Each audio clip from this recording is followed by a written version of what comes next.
नमाज पढ़ते नहीं है ना ना ना, इतना काफी नहीं है, क्योंकि हर मुसलमान कभी ना कभी पढ़ लेता है नमाज। अगर ऐसा होता ना नमाज पढ़ने पे अल्लाह राजी हो जाता तो सारे मुसलमानों से अल्लाह राजी होता।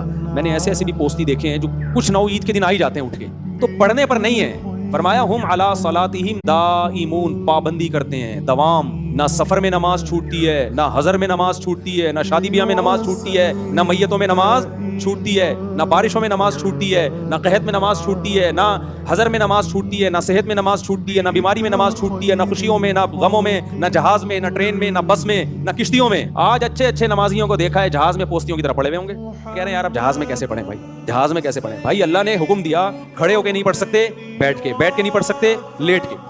अगर नमाज कज़ा करने की इस्लाम में कोई गुंजाइश होती तो मैदान जंग में घोड़े की पुश्त पे जब घुमसान की जंग हो रही होती उस वक्त अल्लाह कहता क्या करो, छोड़ दो। वहां इजाजत नहीं दी है तो आप मामू की शादी में जा रहे हो बस में बैठ के, उसमें कहां से इजाजत मिल गई कि बस में सफर हो रहा है हमारा।